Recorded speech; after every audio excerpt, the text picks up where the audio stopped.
Assalamualaikum warahmatullahi wabarakatuh. Selamat pagi semuanya. Hari ini kita akan membahas perhitungan kapasitas saluran dikaitkan dengan perhitungan hasil panen untuk menjawab tugas nomor 3A, 3B, 4A, 4B, 4C, dan 5A. Bahan-bahan ini secara lengkap sudah diupload di LMS, tetapi untuk tutorial khusus saya berikan berkaitan dengan tugas besar kita. Untuk mengerjakan soal ini, kita mulai dari 4C ya. Mohon maaf jika soal tugas besarnya tidak urut, sehingga kita harus mulai dari nomor 4C bukan nomor 3. Ini karena untuk kemudahan kita dalam memahami, karena kita tidak bisa ketemu langsung, sehingga saya carikan tahapan yang paling mudah untuk dikerjakan dan dikonsultasikan secara online. Untuk mengerjakan soal nomor 4C ini, kita diminta untuk menghitung luasan.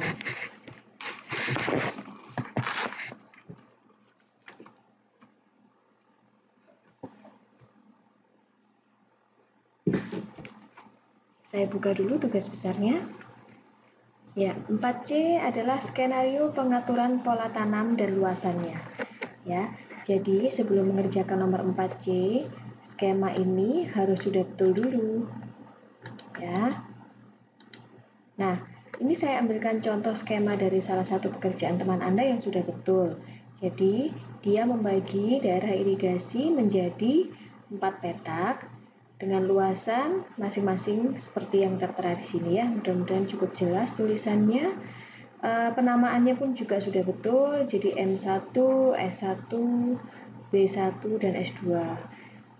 Dua petak ini disebut S karena masih berada pada saluran primer Sombro.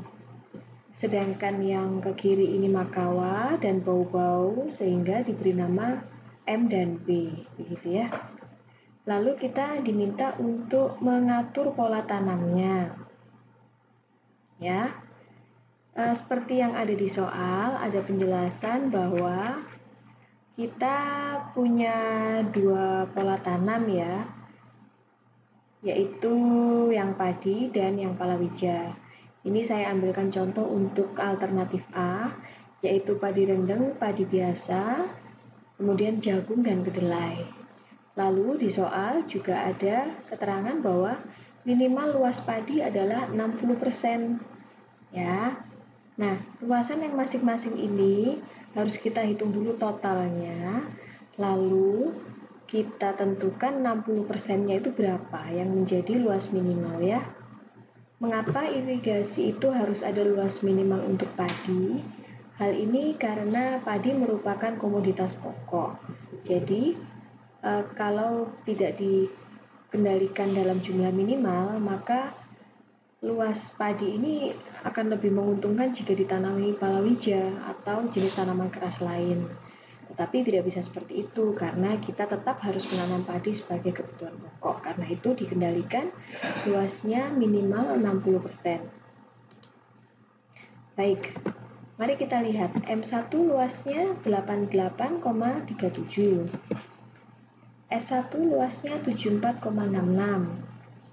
B1 71,11, S2 94,57. Jika ditotal luasnya adalah 328,71 hektar. Ya. Lalu kita hitung 60%-nya ini berapa? 60% dikalikan 328,71 adalah 197,226 hektar. Jadi kita mau atur bagaimana? Yang ditanam padi yang jelas harus 197. Jadi sepertinya 3 petak padi, 1 petak palawija. Mari kita coba hitung ya. Ini saya coba dengan skenario 1. Jadi petak sawah M1, S1, B1 itu ditanami padi. Total luasnya 234,14 hektar. Kemudian petak yang S2 ditanami dengan palawija. Dengan minimal luas padi 197,226 hektar, maka pembagian petak ini sudah oke. Ya. Selanjutnya kita menghitung soal jawaban dari soal nomor 4A, 4B, yaitu hasil panen dalam ton per tahun dan hasil panen dalam rupiah per tahun. Ya, saya ambil contoh saja pola tanamnya. Kita ambil absen nomor 1, yaitu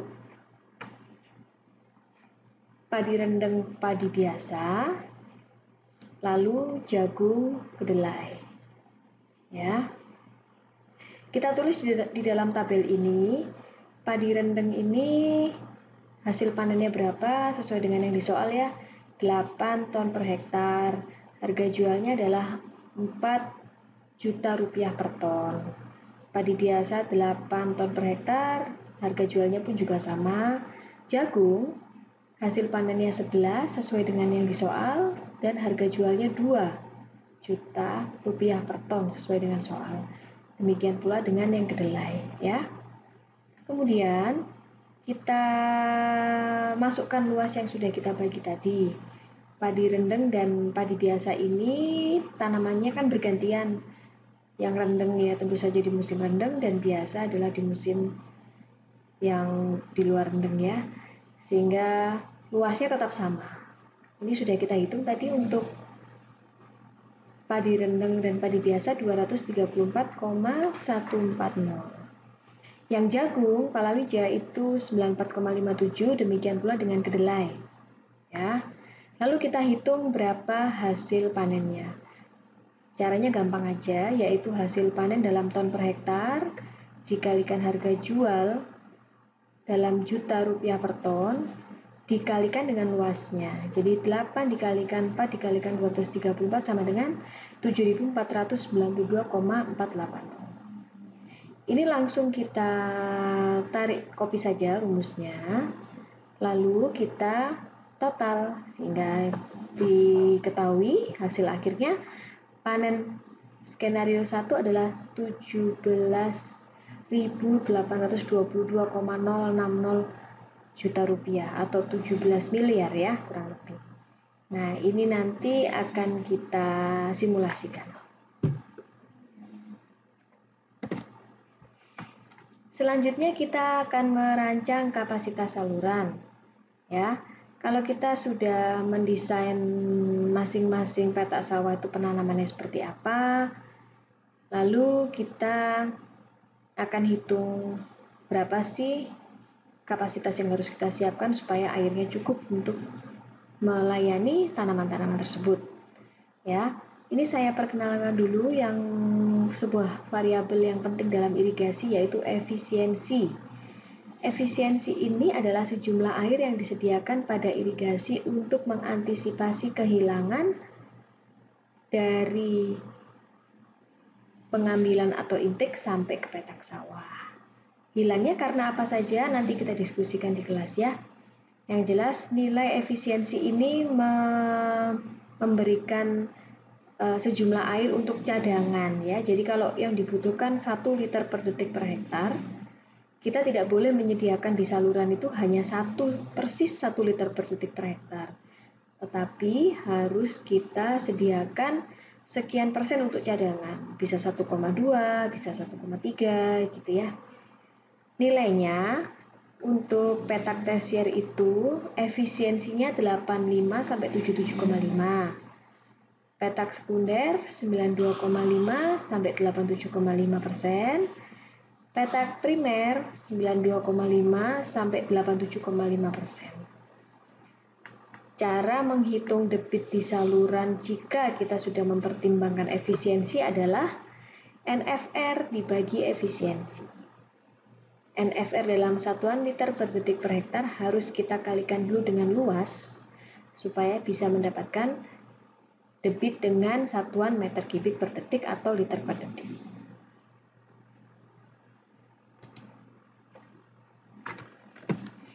Baik, kita coba untuk menghitung kapasitas saluran sebagai jawaban dari soal nomor 5A.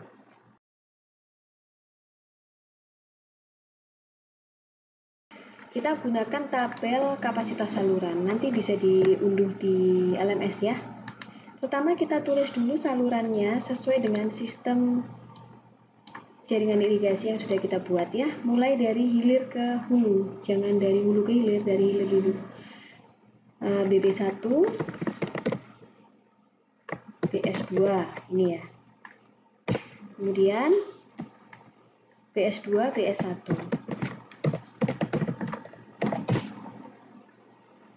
Kemudian BM1, BS1.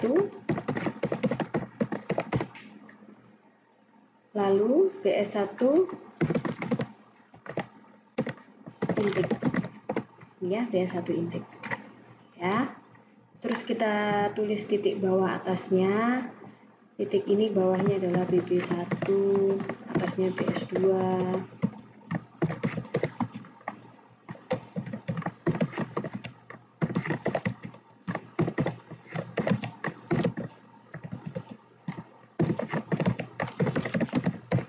Ya.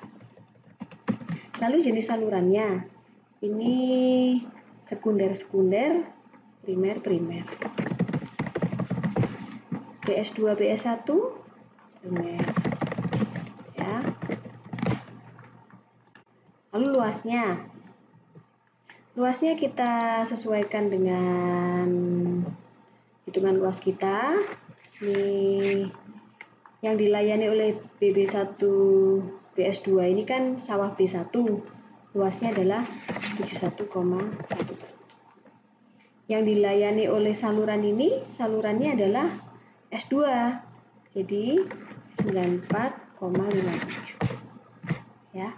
Tidak selalu sebuah saluran itu ada petak tersiernya. Jadi bisa jadi dia hanya lewat saja kemudian membagi tanpa ada petak tersier. Jadi kasusnya berbeda-beda setiap mahasiswa. Ini kebetulan kasus temannya ini semua saluran melayani petak tersier.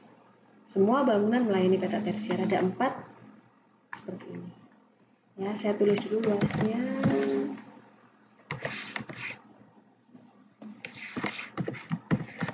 Ya.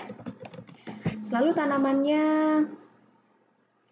ini ya, yang di sini tadi padi, kemudian yang di BS2, BS1 itu palawija, lalu yang bawahnya adalah padi-padi ya. Padi juga padi. Lalu NFR-nya berapa? Ini sesuai dengan perhitungan. Saya ambil angka 2,1.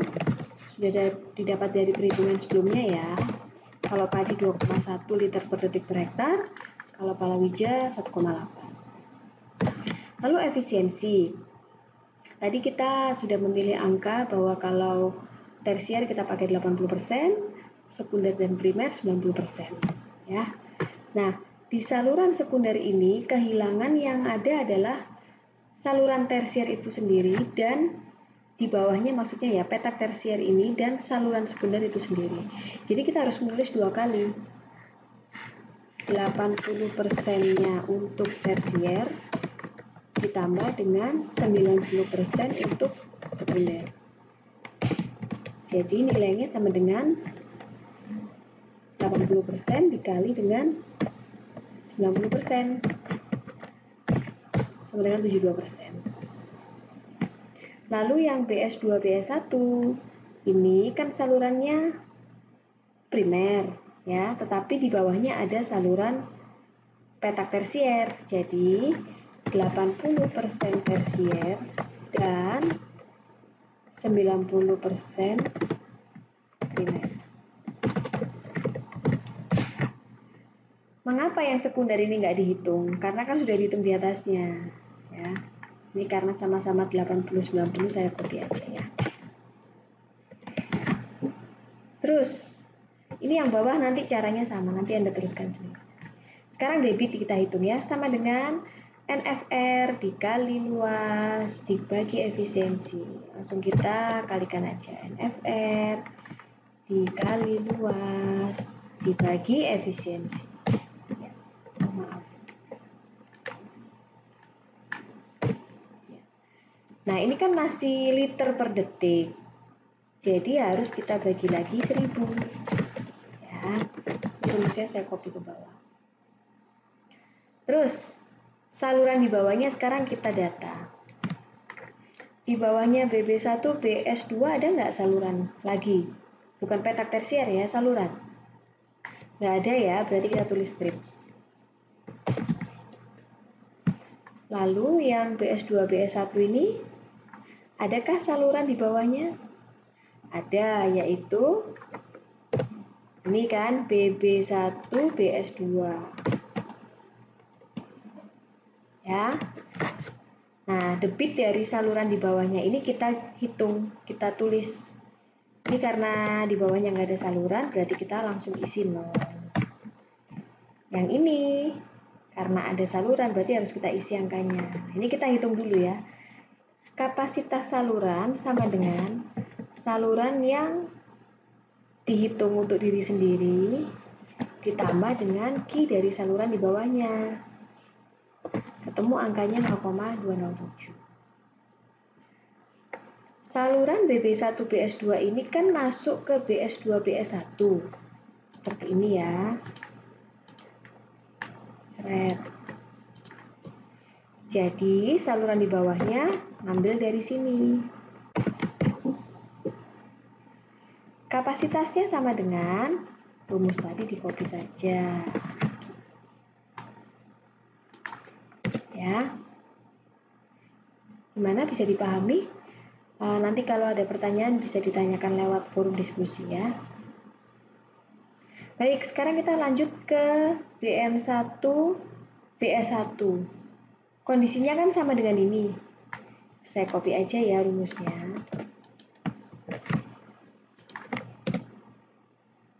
Boleh kan?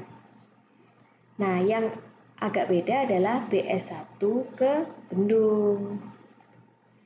Ini ada saluran apa aja di bawahnya?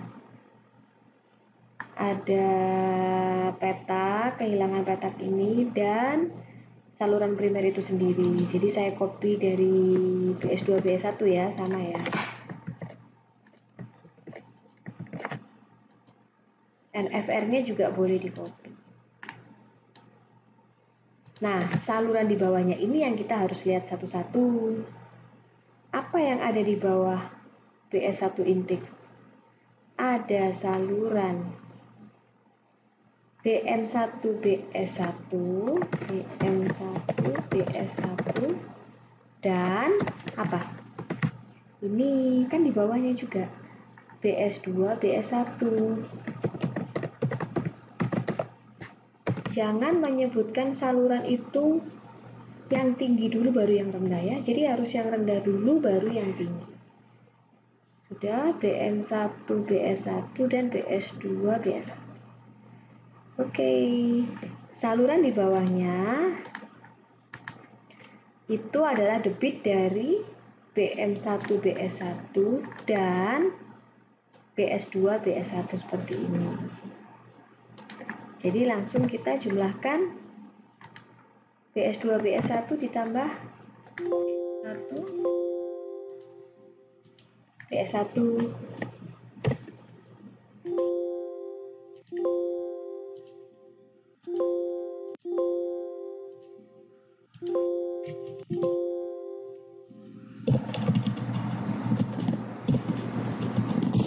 Gini ya. Terus di kapasitasnya tinggal di copy aja rumusnya. Gitu.